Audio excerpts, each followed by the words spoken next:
Welcome नाज़रीन, मुझे join किया है सीनियर रहनुमा, सीनियर सियासतदान, एमएनए रह चुकी हैं, मरकजी क़यादत हैं तहरीक इंसाफ की, अभी भी मरकजी क़यादत हैं, वुमेन मिशन की प्रेसिडेंट रह चुकी हैं। नुसरत वाहिद साहबा मेरे साथ हैं। मैं आपको वेलकम करता हूं अपने शो में।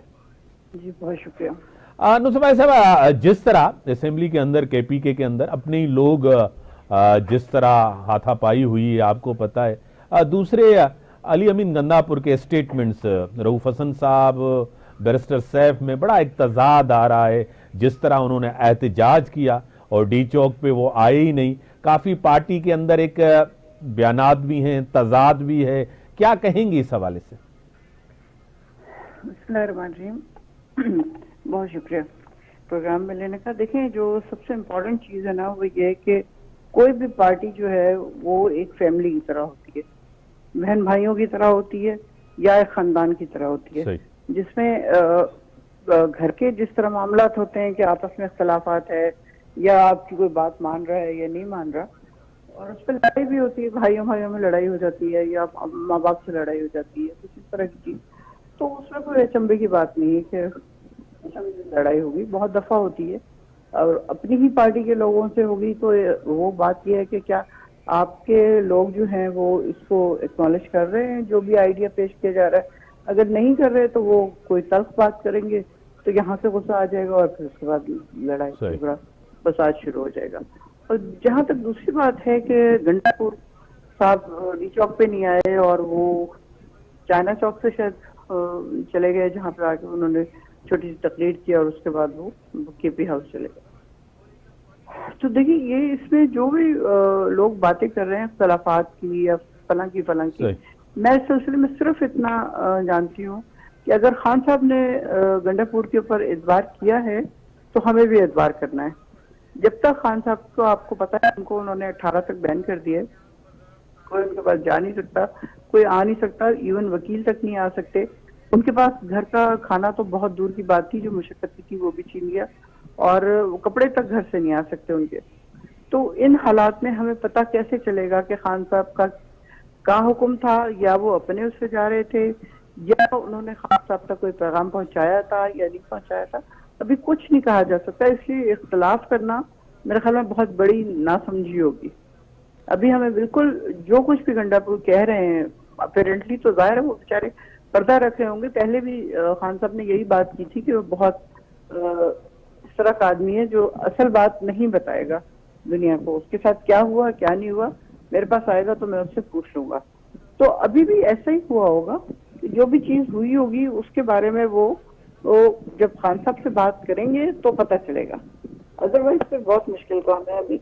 और मैं समझती हूँ जो लोग इख्तलाफात कर रहे हैं वो पार्टी को कमजोर कर रहे हैं। किसी को भी कुछ भी नहीं कहना चाहिए, जो कुछ वो बात कर रहे हैं या नहीं बात कर रहे उसके ऊपर टोटल रिलाई करना चाहिए। आइडियाज को अपने पास रखें, उससे को अपने पास रखें, क्योंकि जो मकसद हासिल करना था वो इंशाल्लाह हो चुका है। अभी कंफर्म हमें नहीं पता किसी भी चीज का, लेकिन क्योंकि ये कॉन्फ्रेंस आनी थी, पूरी दुनिया के लोग आ रहे हैं, प्राइम मिनिस्टर भी, फॉरेन मिनिस्टर भी, और किस किस्म की कॉन्फ्रेंस हो रही है वो, तो उसकी वजह से चीजें डिले हो रही हैं फिलहाल।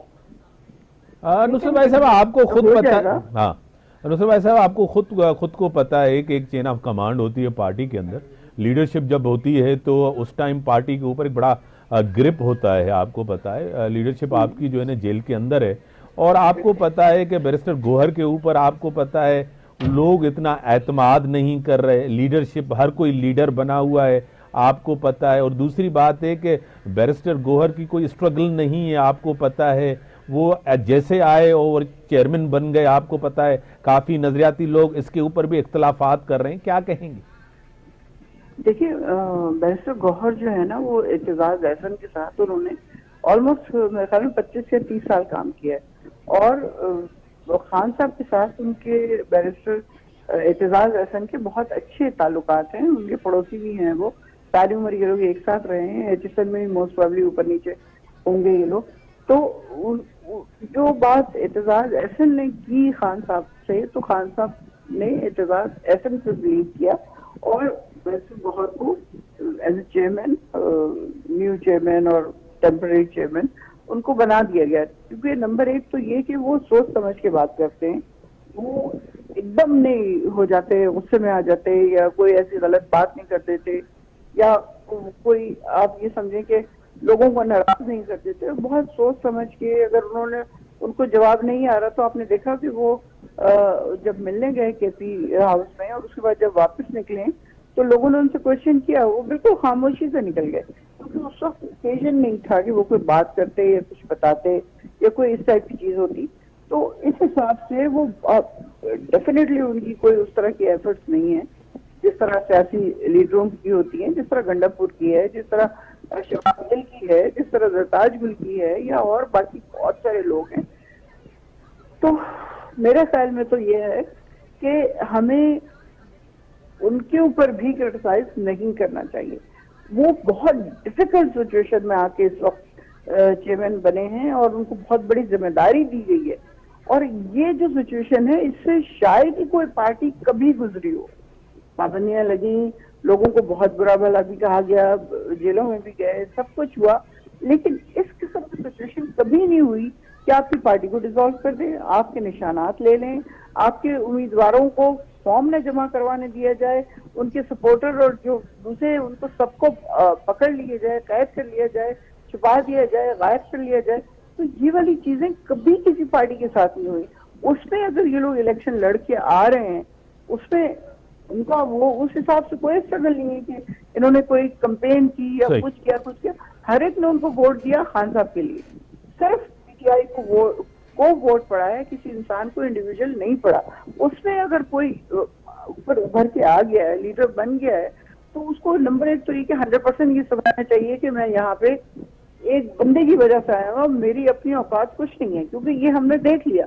वो सारे जो अपने आप को बड़े 30 मार खान समझते थे और इनका ख्याल ये था तो उन्होंने पार्टी बनाई और वो उसको डिसॉल्व कर देंगे, खत्म हो जाएगी, सब कुछ हो जाएगा। हमने देखा वो कहाँ के कहाँ गए, पूरा खानदान डूब गया इसी चक्कर में। कोई एक वोट नहीं किसी ने दिया, क्योंकि लोग सिर्फ पीटीआई को वोट दे रहे हैं, पीटीआई को और खान साहब, इमरान खान को वोट मिल रहा है, किसी और को वोट नहीं मिल रहा। उसमें कोई चेयरमैन बन जाता है, कोई जीएस बन जाता है, कोई कुछ और बन जाता है, कोई कुछ और बन जाता है।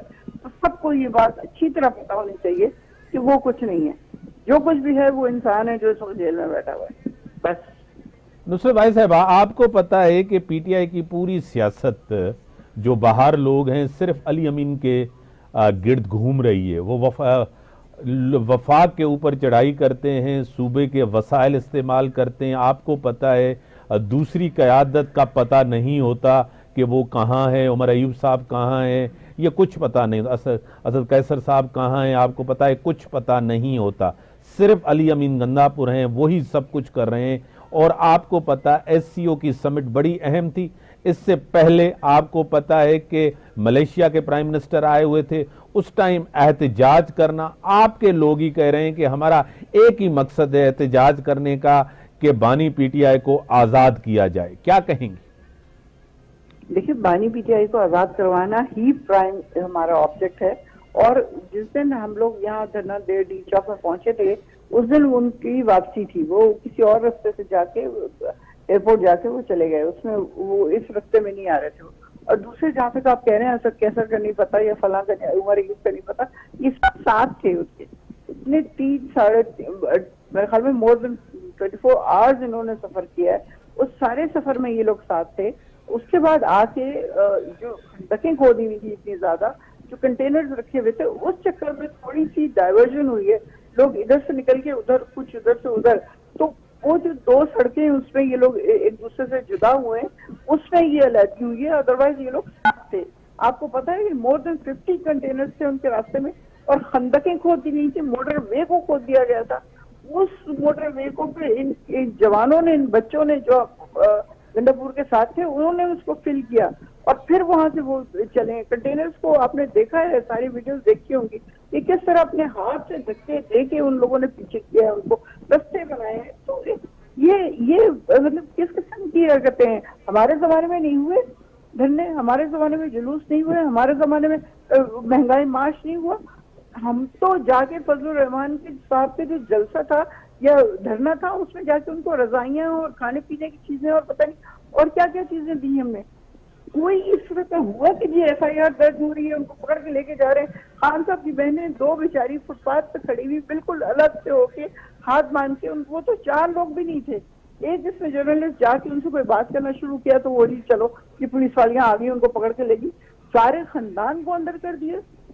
कोई बात बनती है ये मुझे बताएं। एक बोल के वजीर आजम के साथ ये सलूक हो रहा है, पिछले 10 दिन से उसके कमरे में लाइट नहीं है, गर्मी और हर्ष और पता नहीं क्या क्या कुछ को बर्दाश्त कर रहे हैं, घर से कपड़े नहीं हो रहे, उनके कपड़े पड़ गए।